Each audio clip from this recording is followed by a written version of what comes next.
आपने गौर किया होगा कि जब वक्त बदलता है तो लोग बदल जाते हैं, उनका हमारे प्रति एटीट्यूड या व्यवहार बदल जाता है। और वैसा ही कुछ मौसम के संग होता है। और वक्त कभी किसी के लिए एक सा नहीं होता है, इसी तरह से मौसम भी सभी के लिए एक सा नहीं होता है। इस धरती पे जो भी जीव जंतु, पेड़ पौधे हैं, उनके लिए अलग अलग माफिक मौसम है।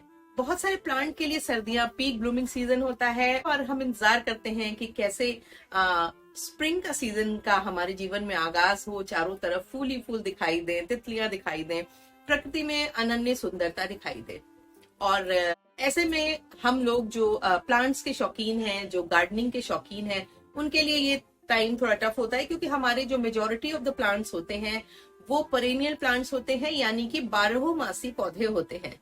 और इन पौधों को सर्दियों में खास तरीके की देखभाल की जरूरत पड़ती है। तो हमें उनको मौसम के अकॉर्डिंग उनका प्लेसमेंट, उनकी वाटर रिक्वायरमेंट को समझना पड़ता है।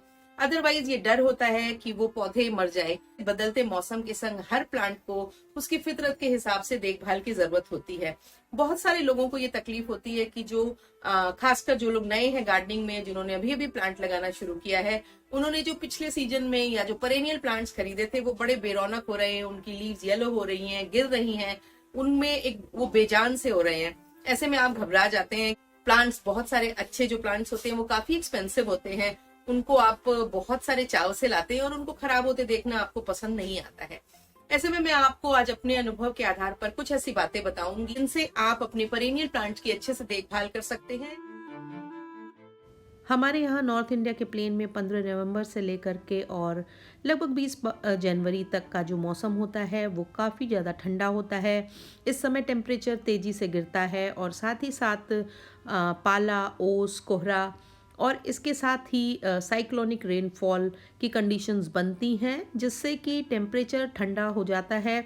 और साथ ही साथ ये जो फ्रॉस्ट होता है ये प्लांट्स के लिए काफ़ी ख़राब होता है। खासकर जो सब ट्रॉपिकल या ट्रॉपिकल प्लांट्स हैं उनके लिए तो ये पाला काफ़ी डेंजरस इसलिए होता है क्योंकि ये अपने नेचुरल हैबिटेट में, नेचुरल एनवायरनमेंट में ये प्लांट इस तरह के मौसम के आदी नहीं होते हैं और ये पाला इन पे एडवर्स इफेक्ट डालता है। खासकर जो आपके ट्रॉपिकल प्लांट्स हैं उनमें ये ज़्यादा नुकसान करता है क्योंकि उनको तो इस तरह की कंडीशंस में रहने की आदत ही नहीं होती है। हमारे यहाँ के प्लांट जो सब ट्रॉपिकल प्लांट हैं वो तो अकस्टम्ड हैं इस तरह के वेदर के कि जब हमारे यहाँ बहुत ठंड पड़ती है तो वो अपने में कुछ ऐसे परिवर्तन कर लेते हैं, डोरमेंसी में चले जाते हैं, जिससे वो अपनी एनर्जी सेव कर लेते हैं और अपने प्लांट अपने आप को किसी तरह से इस मौसम में सेव करके नेक्स्ट सीज़न के लिए अपने को तैयार करता है। पर जो ट्रॉपिकल प्लांट्स हैं, ट्रॉपिकल प्लांट जब मैं बोलती हूँ तो इसका मतलब है तमाम इस तरह के प्लांट जो ट्रॉपिकल क्लाइमेट से आते हैं। तरह तरह के कैलेथिया, अग्लोनिमा, फिलोडेंड्रॉन की तमाम वैरायटी, तरह तरह के पाम्स जो ट्रॉपिकल कंट्रीज़ में होते हैं, ये जो प्लांट्स हैं और भी तमाम तरह के प्लांट, ये जो प्लांट हैं इनको बिल्कुल आदत नहीं होती है। तो हमको सबसे पहले तो हमारे इन प्लांट्स को पाले से बचाना होगा। और पाले से बचाने के कुछ ऐसे तरीके हैं जो सालों साल से इस्तेमाल करते हैं। खासकर रूरल एरियाज़ में, गाँवों में, खेत में खड़ी फसलों को बचाने के लिए किसान इन तरीक़ों का इस्तेमाल करते हैं। आपको हर बार ये कहा जाता है कि विंटर्स में बहुत ज़्यादा प्लांट्स में पानी नहीं डालना चाहिए, पर आप को ये मालूम होगा तो आपको ये बड़ा आश्चर्यजनक लगेगा कि इस पाले का असर सबसे ज़्यादा उन प्लांट्स में पड़ता है जिनकी जो धरती होती है, जिनकी जो मिट्टी होती है, सॉइल होती है, वो एकदम ड्राई होती है और ड्राई होकर हार्ड हो जाती है। वो प्लांट पाले के प्रकोप से मरने के उनमें चांसेस ज़्यादा होते हैं। इसलिए आपने कई बार गौर किया होगा कि जब पाला पड़ने के दिन शुरू होते हैं या जिस दिन आशंका होती है पाला पड़ने की, तो फार्मर्स अपने खेत में दिन के टाइम पानी लगा देते हैं सो दैट कि जो मिट्टी है वो गीली बनी रहे। गीली मिट्टी जो होती है वो अपने अंदर हीट जनरेट कर लेती है और प्लांट में गर्मी बनी रहती है, जिससे वो पाले को सरवाइव कर लेता है। वहीं जब मिट्टी सूखी होगी और पाला गिरेगा तो आपका प्लांट के मरने के चांसेस ज़्यादा होते हैं।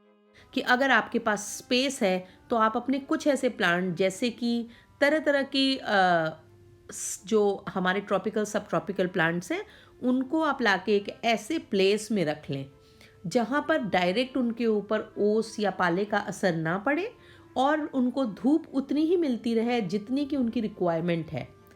इनमें चंपा, आपकी टेकोमा और तरह तरह के तमाम ऐसे प्लांट्स हैं जिनको कि आप इस तरह से, अगर रबर प्लांट्स, इनको सबको आप इस तरह से रख लें कि इन पे डायरेक्ट इनके ऊपर से एक्सपोजर ना हो, पर इनको जो धूप है वो इनके रिक्वायरमेंट के अकॉर्डिंग मिलती रहे। ऐसे में तब ये प्लांट सुरक्षित बने रहते हैं और इनमें पाले का शिकार होने का डर कम रहता है। अगर आपके पास कवर्ड एरिया नहीं है, आपके पास कोई ऐसी जगह नहीं है जहां आप अपने प्लांट को ऐसी रख पाएँ जहां उसको धूप भी मिले और ऊपर से एक्सपोजर ना हो, तो आप अपने प्लांट को कवर भी कर सकते हैं। आपने गौर किया होगा कि कार्तिक के महीने में तुलसी विवाह की परंपरा शायद इसीलिए शुरू की गई होगी क्योंकि सर्दियों में मरने वाले प्लांट्स में तुलसी जो है वो बहुत ज़्यादा होता है। और हमारे यहाँ क्योंकि इसको बहुत ही इंपॉर्टेंट माना जाता है, सेक्रेड माना जाता है, साथ ही साथ हेल्थ के पॉइंट ऑफ व्यू से भी तुलसी की जो ज़रूरत है वो विंटर्स में ज़्यादा रहती है।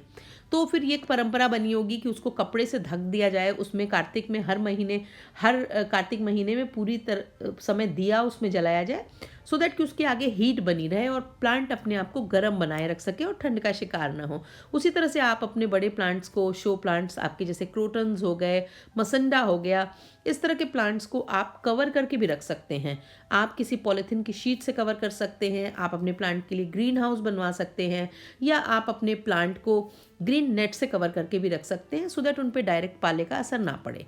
तो पाले के असर से बचने के लिए आप इन दोनों ही तरीकों को इस्तेमाल कर सकते हैं, जिससे आपका प्लांट फ्रॉस्ट से बचा रहेगा। विंटर्स में जितने भी पेरेनियल प्लांट्स मरते हैं उनमें ज़्यादातर पाले के प्रकोप से मरते हैं। तो अगर आप इस बात पे गौर कर लेंगे तो आपके प्लांट कभी भी विंटर में मरेंगे इसके चांसेस बहुत कम होंगे।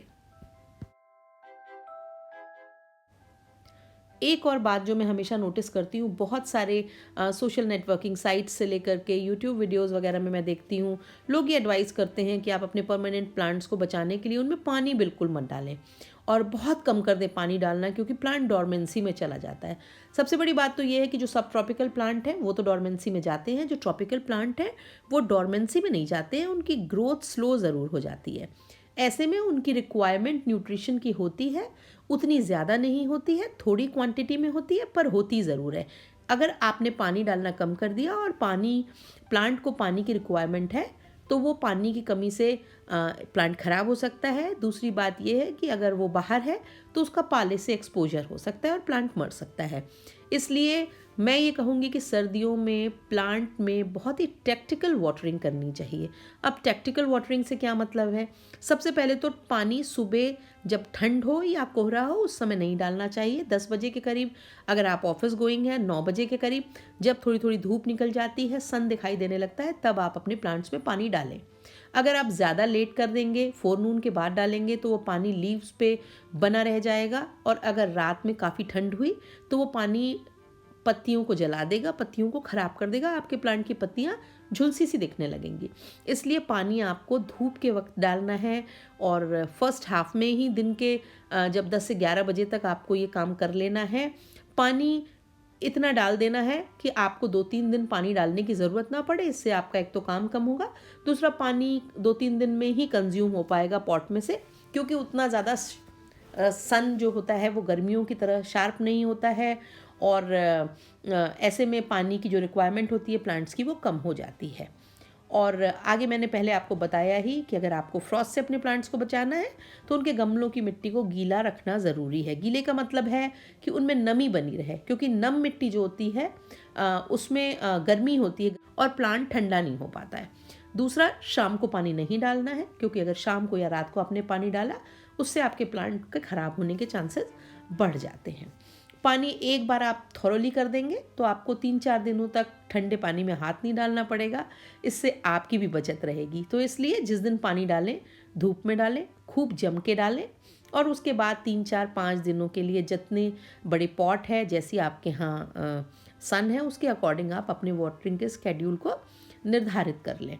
और दिन में थोड़ा सा पानी भी गर्म हो जाता है, अदरवाइज सुबह सुबह पानी काफ़ी ठंडा रहता है तो प्लांट के लिए वो अच्छा नहीं होता है। 10-10 बजे करीब अगर आपके यहाँ टैंक से वाटर आता है तो वो थोड़ा सा गर्म हो जाता है। सप्लाई का वाटर अगर डायरेक्ट आ रहा होता है तो वो भी थोड़ा गर्म होता है, वो प्लांट के लिए अच्छा होता है। तो सबसे इम्पॉर्टेंट बात थी कि फ्रॉस्ट से प्लांट को बचाना है। दूसरा, वाटरिंग को ये नहीं मानना है कि नहीं अब ये प्लांट में क्योंकि ये डॉर्मेंसी में, इसको पानी की ज़रूरत नहीं है। ज़रूरत होगी, थोड़ी सी होगी, पर आपको पानी डालना होगा। अब तीसरी जो सबसे इम्पॉर्टेंट चीज़ है वो क्या है? तीसरी सबसे इम्पॉर्टेंट चीज़ है, बहुत सारे ऐसे प्लांट्स हैं जैसे आपके टेकोमा हो गया, मसिंडा हो गया, और आपके क्रोटॉन्स हो गए। ये जो प्लांट्स हैं ये कई बार अपनी सारी लीव्स को शेड कर देते हैं और मात्र इनकी जो स्टेम है वो बची रह जाती है। ऐसे में आपको लगता है कि आपका प्लांट तो लग रहा है सर्दी से ख़त्म हो गया है, मर गया है, और आप थोड़ी जल्दबाजी कर देते हैं उसको पॉट को रिप्लेस करने में, या फिर उस प्लांट को काट देते हैं। ऐसा नहीं करना है, हमको चेक कर लेना है ये स्टेम हरा है तो फिर इसमें आगे ग्रोथ हो जाएगी जैसे ही सीज़न आएगा। इसलिए आप इसमें मिनिमम क्वांटिटी में पानी डालते रहें सो दैट कि प्लांट की रूट्स ना सूख पाएँ और बाद में सीजन आने पे प्लांट हरा हो जाएगा। बहुत सारे ऐसे प्लांट्स हैं जो विंटर्स के आने पर उनकी लीव्स पीली पड़ने लगती हैं, पीली पड़ के गिरने लगती हैं या एकदम पीली हो जाती हैं। ऐसे में आपको लगता है कि आपका प्लांट मरने लगा है। क्या ऐसा नहीं होता है। आपको करना ये है कि आपको जो पीली पड़ रही पत्तियां हैं, उनको, सूख रही डालियां हैं, उनको काट के छांट के प्लांट में से हटा देना है। प्लांट को, उनकी सॉयल को अच्छे से एयरेशन बनाए रखने के लिए उसमें अच्छे से टिलिंग करके रखनी चाहिए, उनमें वीडिंग वगैरह करनी चाहिए। और अगर आप डेड स्टेम्स को, डेड लीव्स को हटाते रहेंगे तो आपका प्लांट हेल्दी बना रहेगा। दूसरा, उसमें किसी तरह की डिजीज़ के स्प्रेड होने का और इन्फेस्टेशन के स्प्रेड होने का चांस नहीं रहेगा।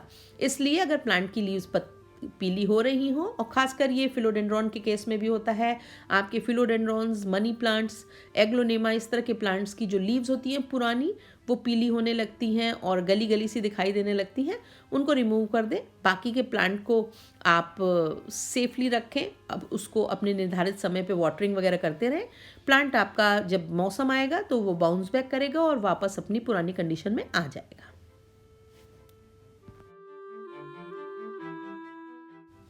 सर्दियों में क्योंकि हम अपने पेरेनियल प्लांट को डोरमेंसी में मान करके एकदम निगलेक्ट कर देते हैं, हमारा सारा फोकस विंटर सीजनल्स के ऊपर हो जाता है और फ्लावरिंग प्लांट्स के ऊपर हो जाता है। ऐसे में हमारे जो परमानेंट प्लांट हैं वो हमारी अनदेखी का शिकार कई बार होते हैं और उनमें तरह तरह के पेस्ट इन्फेस्टेशन, फंगल इन्फेक्शंस होने का खतरा भी बढ़ जाता है। क्योंकि एक तो सर्दियों में दिन छोटे होते हैं, सूरज कम होता है, और कई बार बारिश और नमी की वजह से भी उनमें तरह तरह के इन्फेस्टेशन का शिकार होने का खतरा रहता है। इसका सबसे अच्छा इलाज ये है कि आप जिस दिन हफ्ते में एक बार, जब बहुत अच्छा सनी मौसम हो, खूब धूप निकली हुई हो, तब आप 10 से 11 बजे के करीब अपने, अगर आउटडोर्स में प्लांट रखे हैं या बालकनी में रखे हैं, तो उनको पाइप के सहारे खूब अच्छे से उन प्लांट को वॉश कर दें, सो दैट कि उनके ऊपर कोई बग या माइट्स वगैरह पल रहे हों तो वो पानी के फोर्स से हट जाएं। और अगर कोई किसी तरह की इन्फेक्शन का वो शिकार हो रहा हो तो वो एरिया वॉश आउट हो जाए अच्छे से। क्योंकि सर्दियों में अगर आप वीक में एक बार ऐसा कर लेंगे तो ज़्यादातर आपके प्लांट सेफ बने रहेंगे, साफ़ सुथरे बने रहेंगे। दूसरा, जो लोग एनसीआर में रहते हैं वो तो ये जानते हैं, इतना ज़्यादा हमारे यहाँ पोल्यूशन होता है। अब जो एक बहुत ही इम्पॉर्टेंट बात है वो ये है कि आपके जो ट्रॉपिकल प्लांट्स हैं वो क्योंकि डोरमेंसी में नहीं जाते हैं, उनकी ग्रोथ बहुत स्लो हो जाती है, तो उनमें तो आपको माइल्ड फर्टिलाइज़र यूज़ करना चाहिए। और मेरे हिसाब से काऊ डंग या वर्मी कंपोस्ट उचित रहेगा। किसी तरह का केमिकल फर्टिलाइज़र नहीं यूज़ करें। आप इस तरह के ऑर्गेनिक मैन्योर्स को यूज़ करके अपने प्लांट को लिमिटेड क्वांटिटी में न्यूट्रिशन दे सकते हैं, सो दैट कि वो अपनी एनर्जी के लेवल को बनाए रखें और जो आपके यहाँ कड़ाके की ठंड पड़ रही है उससे वो बचे रहें। और बात आती है जो सब ट्रॉपिकल प्लांट, यानी कि हमारे यहाँ के प्लांट हैं, जैसे हरशंगार हो गया, बोगेनवेलियाज हो गए, इस तरह के जो प्लांट हैं इनमें आप खाद बिल्कुल ना डालें। उल्टे मुझे लगता है मधुमालती, बोगेनवेलिया या इस तरह के जो प्लांट्स हैं इनकी आप ट्रिमिंग कर दें बढ़िया सी, सो दैट इनकी न्यूट्रिशनल रिक्वायरमेंट कम हो जाए और ये सर्दी के मौसम की मार झेल करके सीज़न में इनमें नई बढ़िया ग्रोथ हो। क्योंकि अगर आप इनकी ट्रिमिंग कर देंगे तो सीज़न आने पे इनमें अच्छी ब्रांचेस निकलेंगी और अच्छी फ्लावरिंग होगी। पर इनमें किसी भी तरह का फर्टिलाइज़र बिल्कुल भी नहीं डालने, और केमिकल फर्टिलाइज़र तो आपको इन 2 महीनों में यूज़ करने से बचना चाहिए, एक्सेप्ट सीजनल फ्लावरिंग प्लांट्स के लिए तो आप यूज़ कर सकते हैं, मगर और परमानेंट प्लांट में इनको यूज़ न करें। और मुझे लगता है अगर आप इन 4-5 बातों का ख्याल रख लेंगे तो फिर आपके जो परमानेंट प्लांट हैं उनमें लाइफ बनी रहेगी और सीज़न आने पर उनमें नई फ्रेश ग्रोथ स्टार्ट हो जाएगी और वो इस ठंडे मौसम की मार को अच्छे से झेल लेंगे और सीज़न आने पर वो दोबारा आपके बगीचे की खूबसूरती बढ़ाने के लिए तैयार हो जाएंगे। अगर आपको मेरा ये वीडियो पसंद आया हो तो मेरे वीडियो को लाइक करें, मेरे वीडियो को अपने गार्डनिंग लविंग फ्रेंड्स के संग शेयर करें, मेरे चैनल को सब्सक्राइब करें और बेल आइकन दबाना ना भूलें ताकि गार्डनिंग से जुड़े हुए जो भी मैं लेटेस्ट अपडेट करूं वो आप तक पहुंचे। Thank you very much.